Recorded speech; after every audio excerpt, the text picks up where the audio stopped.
पूर्व मुख्यमंत्री उमा भारती ने गौशाला का निरीक्षण किया। सोमवार देर शाम अशोकनगर से ग्वालियर पहुंची पूर्व मुख्यमंत्री उमा भारती ने लालटपारा स्थित गौशाला का निरीक्षण किया।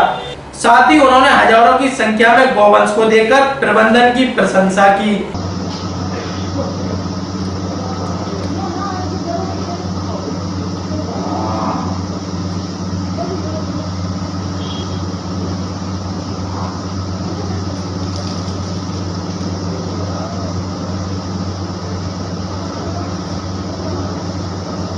ये पीछे आ रहा है, पीछे खाएगा ये इधर है, ये पीछे ये आया छोटा सा, ये खाएगा। ये आया था आपके पास अभी।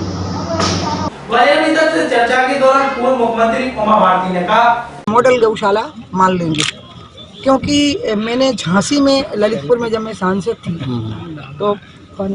मैंने एक शुरुआत करी थी गौशालाओं के लिए, और अपनी सांसद विकास निधि से 1 साल की पूरी निधि दी थी मैंने 5 करोड़, और उससे ललितपुर और झांसी में जो गौशालाएं बनी वो ठंडा ज़्यादा, उसको योगी जी ने मॉडल माना पूरे उत्तर प्रदेश के लिए, और उसका प्रेजेंटेशन करवाया गया फिर लखनऊ में, क्योंकि मैंने दोनों जिलों के डीएम को कहा कि और भी तरीकों से इसमें भागीदारी करवाइए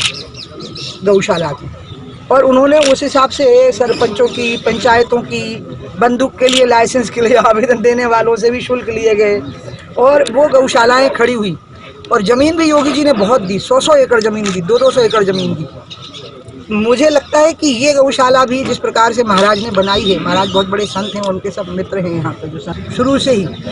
और ये गौशाला जो अभी मुझे प्रीतम ने जानकारी दी कि लोधी समाज के द्वारा ही समाज की जमीन थी, ये भूमि लोधी समाज की थी, तो समाज का भी बड़ा योगदान रहा। अब मेरी इच्छा ये है कि चूंकि ये गौशाला बहुत विकसित हो चुकी है, अब इसमें थोड़ा टच लगेगा ना, मेकअप टच थोड़ा सा, तो ये मॉडल गौशाला में बदल जाएगी, क्योंकि जब इतना काम हो चुका तो एक आध थोड़ी बहुत खामी जो होगी वो दूर हो जाएगी। मतलब खामी नहीं है, लेकिन आवश्यकता जो और होगी वो दूर जैसे ही पूरी हो जाएगी, एक मॉडल गौशाला में बदल जाएगी। गऊ को बचाने का जो उपाय है वो है गौचर, और किसान जो गाय को रखता है उसके लिए अनिवार्य नियम कि उसको गाय के लिए बाड़ा बनाना पड़ेगा, तभी वो गाय को रख पाएगा, नहीं तो उसको गाय को रखने का लाइसेंस नहीं मिलेगा। पहले क्या था, गांव में पीछे, आप तो सब इधर ही के हो, बाड़ा होता था, गाय वहाँ बंधती थी और दिन भर वो जंगल में जाती थी चरने के लिए, तो वहाँ चरनोई होती थी जिसको गौचर बोलते थे, और थोड़े बहुत तालाब होते थे वन विभाग के, और वन विभाग वाले उनको ऐसा बनाए हुए थे कि उसमें पानी का भराव हो जाता था, तो वहाँ वो शाम को लौटते थे,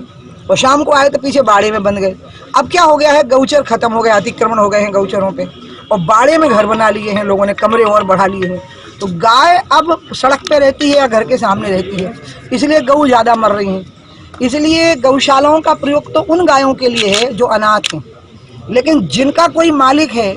उसको गाय को अपने पास रखना पड़ेगा।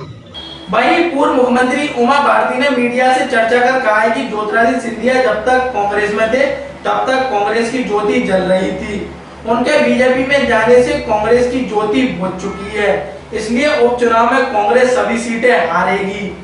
जानकारी देते हुए पूर्व मुख्यमंत्री उमा भारती ने कहा, तो कहेंगे ही ना, जब चुनाव लड़ते हैं तो कहते ही, कहना पड़ता है, लेकिन हालात क्या है, स्थितियां क्या हैं, उनने तो उसको खो ही दिया। जो उनका कैंपेनर था वो तो ज्योतिरादित्य थे, ज्योतिरादित्य ही उनकी ज्योति थे। आज वो ज्योति बुझ गई, वहाँ हमारे यहाँ जल रही है अब वो ज्योति, और हम उस ज्योति को विशाल और व्यापक करेंगे। मेरे बहुत प्रिय है ज्योतिरादित्य जी, क्योंकि राजमाता जी की इच्छा थी कि माधवराव ही बीजेपी में आ जाए, जनसंघ के समय पे उनकी इच्छा थी, लेकिन उस समय जिस तरह से कांग्रेस के लोगों ने जो स्थितियां बना दी थी, वो इंदिरा, मैं अब नाम नहीं याद करूंगी दोनों के, लेकिन अपनी माँ का तो याद करूंगी, राजमाता जी का, इंदिरा जी ने जो स्थितियां बनाई थी उसके कारण जो हालात बन गए थे, अम्मा के साथ में उनका जो स्थितियां थी, अम्मा इमरजेंसी में पूरे समय रही जेल में, उनको पागल स्त्रियों के साथ रख दिया गया, अगर आपको पता हो तो। वो महिला माफ़ी मांगने को तैयार नहीं हुई वो, और एक राजमाता होते हुए भी इतने बड़े घराने की जिस तरह से तपस्या करी, उसकी तपस्या पर तो मध्य प्रदेश खड़ा हुआ है, और इसलिए आज उनका पोता आ गया है, तो समझ लीजिए कि जो वृक्ष था हमारे यहाँ का, उसी का फल हमारे यहाँ आ गया है। और इसलिए मैं तो ये सोचती हूँ कि ज्योतिरादित्य थे ही क्यों वहाँ पर, माधवराव जी वहाँ क्यों थे, और अब माधवराव जी नहीं आ पाए हमारे पास, तो उनका पुत्र आ गया है, उन्हीं का अंश हमारे पास में आ गया है। और इसलिए आज जब ज्योति ही वहाँ से यहाँ आ गई, तो अब तो वहाँ पर कुछ बचा ही नहीं है ना। तो इसलिए अब तो बेचारे कांग्रेस के लोग कह रहे हैं, अब तो कांग्रेस के एक दो नेताओं की हालत तो ये है, मैं आपको बताऊँ, जो पूर्व मुख्यमंत्री महोदय थे, कि जो हमारे वाले पूर्व थे जिनको हमने पूर्व किया था, कि वो जहाँ खड़े हो जाएंगे वहाँ वोट घट जाने हैं। तो इसलिए उनके पास कोई बचा ही नहीं, लेकिन उन्हें कुछ ना कुछ तो कहना पड़ेगा ना। देखिए अब आप आज मैं आप बोल के जा रही हूँ, आप देखिएगा, और मैं कोई भविष्यवाणी नहीं कर रही, मुझे तो ज्योतिष आता ही नहीं है और मैं ज्योतिषियों से मिलती भी कम हूँ, लेकिन मैं ज्योतिष विज्ञान का आदर करती हूँ, ना उनकी हंसी उड़ाती हूँ ना उनका अनादर करती हूँ, मुलाकात कम करती हूँ, ईश्वर पर विश्वास करती हूँ, आप लोगों पर विश्वास करती हूँ। इसलिए लेकिन मैं ये कह सकती हूँ कि मध्य प्रदेश के जो हालात हैं, अब यहाँ 15-20 साल तक भाजपा की सरकार रहेगी, और शिवराज जी ने बड़ी तपस्या से सरकार चलाई थी, मैंने बड़ी तपस्या से बनाई थी,